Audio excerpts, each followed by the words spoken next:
Hi guys, welcome back to my channel. This is Delia from Delia's Things. So today we're having a story time. Now I've pondered whether or not I should tell you this story, but I decided I'm gonna tell you, my subbies, this story. I remember when I was much younger, I wouldn't say that I didn't have my head on my body, but things happen, and when I look back at it, it was a welcomed lesson. So I'm going to share it with you today. I live in Montego Bay now, but there was a point in my life when I had moved to Kingston for better job opportunities because I couldn't find any good paying jobs in Montego Bay, or jobs that I really wanted to do or that I think I would like. So I moved to Kingston for a better job opportunity. While there, I met this guy. He's an older man. He was a little bit older than me, not a lot, but a little bit older than me. At first, I was not interested in him because, I never went to Kingston for that, so I wasn't interested. So I kept putting him off until we went on a couple dates until I decided, okay, let me give this relationship a chance. Right? So we started dating till eventually I got the key to his apartment, everything. It was a straight up relationship, or so I thought. So here I was, I lived at my apartment, but I would spend a lot of time at his apartment, and when I'm not at his apartment, he'd be at my apartment. I was put into a false sense of security, So one evening he came over, and usually when he comes over, if there's no hurry, he's always there. He probably stays over, or he leaves at a particular time, especially if he doesn't have any clothes or whatever to go to work the next day. So anyway, he came over and he was kind of in a hurry to leave, and I was like, how come? Because I was there entertaining friends, so I was thinking that he didn't like my friends. So instead of making him uncomfortable, I said, okay, leave. You can leave and whatever. So when he was gone, one of my friends, she said or something like that, and I said, what? And she said, me don't want to tell you because you tell me all the while your man take care of you. I know me meet him. Me don't want to tell you nothing about him because I think I'm a grudge for a bad man. And I was like, no, if you're my friend, you need to tell me how I want.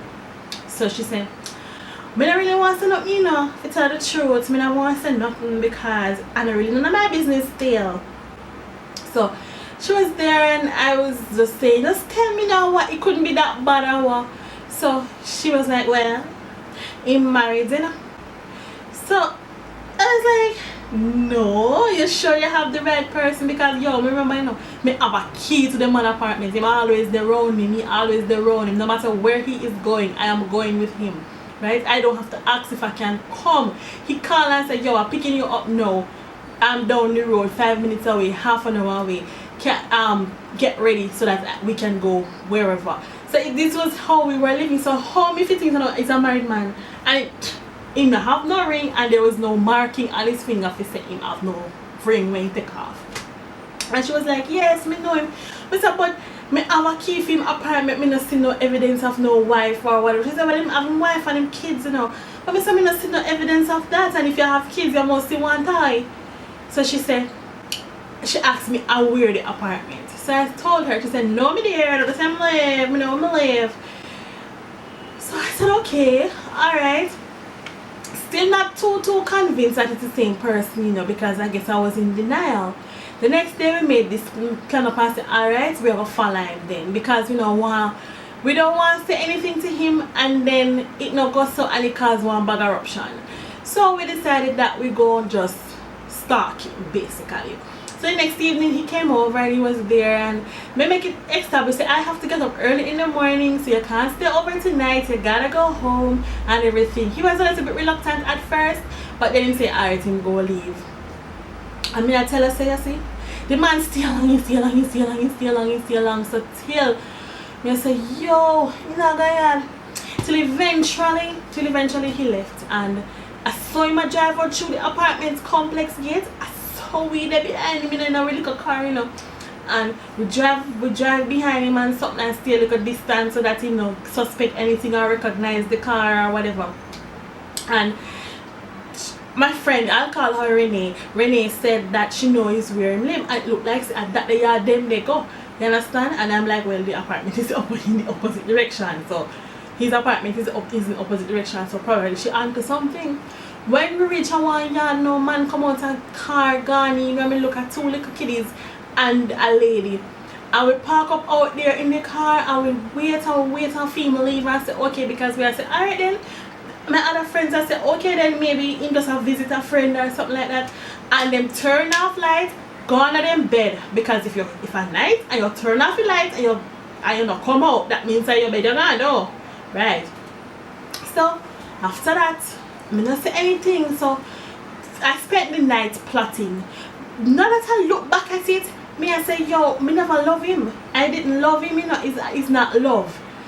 I think I was dazzled by the fact that he had this beautiful apartment, big screen TV, because them time then and everybody have big screen TV, nice apartment, AC, everything. It was just a lovely place to be, and our nice crisp car, you know. So I think that is what blinded me, because it was easy life for him, because I would work, he would give me his money, so I didn't really have to use my money, right? So I guess that is what drew me to him like that. So anyways, I set up all night and decided it's revenge time, because the money are wicked as far as me, because I wasn't hurt.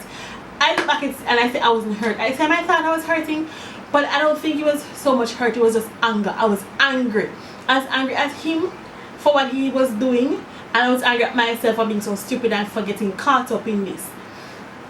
So anyway, I told him that my plan is to go back home to Montego Bay, and I'm going to rent an apartment that is probably equivalent to the one that he lives in, so that when he comes to Mobay, he's comfortable and everything and whatever. And he agreed. So I came down to Mobay, you know, under the pretext I was going to look for an apartment. We come look no apartment. When we go back up, me tell him how much apartment costs, and me tell him how much furniture go cost and whatever. And he gave me some money. He just didn't give me $10,000 or $20,000. He gave me a portion of money. I told him give me enough money. So me come down and me use the money and me build my life, right? Me start my life with that money, and I made sure he didn't know where I lived and everything. He tried contacting and everything. He tried to find me on a number of occasions or whatever, but I made sure that it was totally cut off, and me feel so me get my revenge. I felt like I got my revenge, which was wonderful. So fast forward now. So that was the backstory. Fast forward now 11 or 12 years. We go visit somebody down our neighborhood here in Mobay. And remember that after this now, I try to build myself by myself, because I decided that now man not take my head, spin it on again. So I try to build myself by myself, right? So I was standing there, you know, waiting on a taxi. It was about 7:30, 8ish in the evening. And me not have no car, never have no car yet. Me have one little jalopy now, but me never have one car yet. You understand? Because me I try to build myself and I get my house organized so that me not have to depend on nobody or whatever. So me prefer take taxi because me can't live in a car. Right. So somebody stopped there and the person called out to me, and I was like, oh, Ron, you don't know me. So me look now and me see this person come out of the car, and I recognized him to be the man.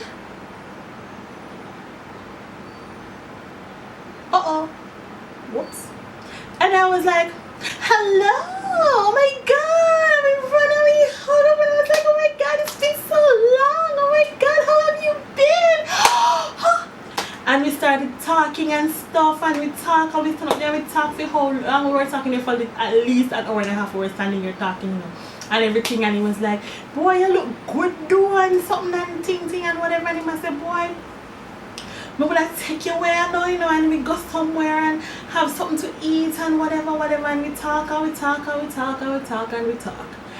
Then he said, where are you going? I said, well, actually I'm going home. So he said, can I take you home? At first I was hesitant because he said, no, I'm going in care now, and he still have revenge in my heart. So I was saying no, but we stand up there for a longer while and we chat till eventually, I guess I let down my guard a little bit. And I got in the car and we drove along. I told him where I live. And I noticed that when him a drive, him not ask me where to go or anything, just a drive. And he got to my neighborhood and I was like, oh, he reached my neighborhood and look. But anyway, I never said nothing because I said, alright then maybe him because him come from up that side, up Kingston side. And I was like, maybe him get to know Moby or whatever. So I never really understand. So I reach a one part now at an intersection and him said, left or right? And I said, okay, you can go right. And he chuckled. And I was like, what? And he smiled. And just then he pointed and I said, I live over there. And I said, no, I don't live over there. I live up the road. And he was like, no, I'm telling you that I live over there. And I was like, you live on this street in the same neighborhood on the road that I live on? And he was like, yeah. I said, no, man, you live. And I said, which part you live? And he said, that house that I just showed you. And I was like, whoops. Uh-oh. So anyway, I had done started thought in my head already. Said, okay, he's going to take me home. But I'm not going to stop off at my gate. I'm going to stop off a few gates down. So if in my neighborhood, you have houses to the back and houses to the front. So I tell that I live at the back round here. So him stop round there and me come off and me go round there. Good thing nobody wasn't round there for see when me come round there and wait for him to drive off. And when me think it's safe, me come back out and me look to the side and me say, alright, him gone. So I went on my way and I went home and everything. Yeah, we had exchanged numbers and whatever, and he started calling on a regular basis and stuff, and we talk till finally he said to me that he hadn't had sex in 11 years. And I was like, where you been? 11 years, right? And he was like, he was in prison. And he tell me the story about how he was in prison because his baby mother that he had getting charged for rape and something, so them lock him down for 10 years. And I was like,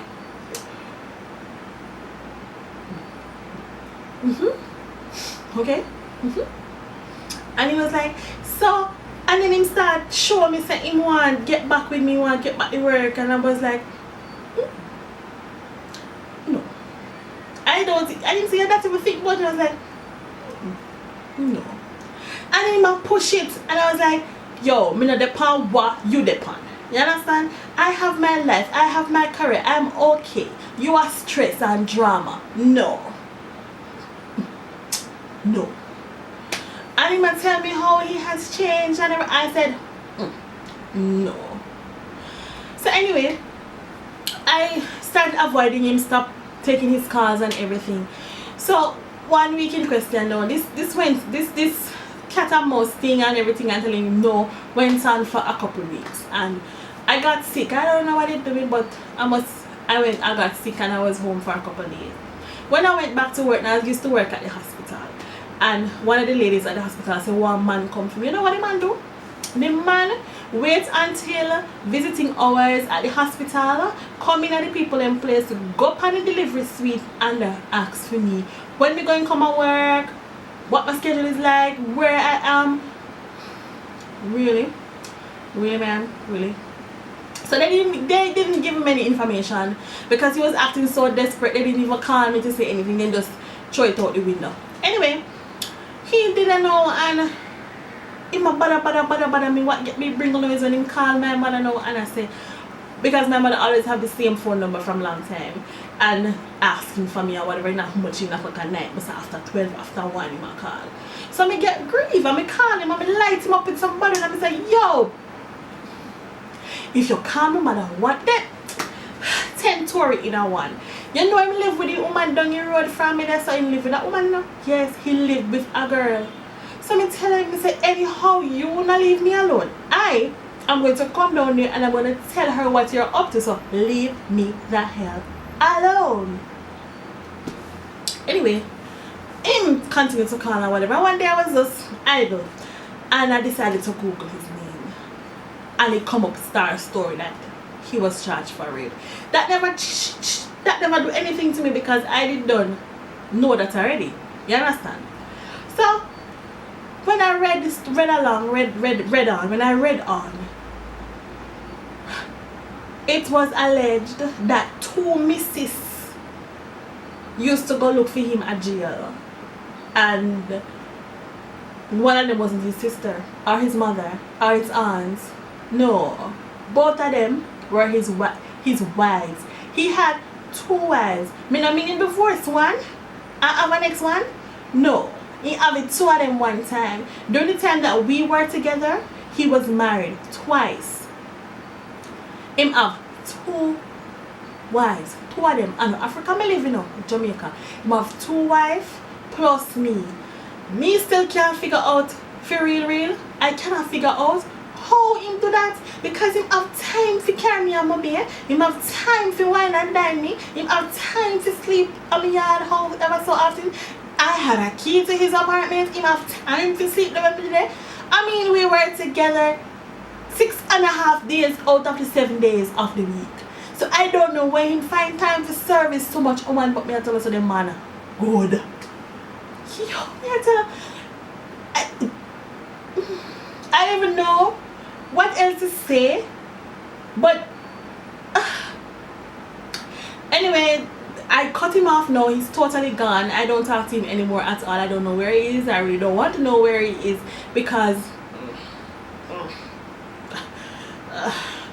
right. So I just want to say the moral of the story is that no matter how careful you might be, or even it basically just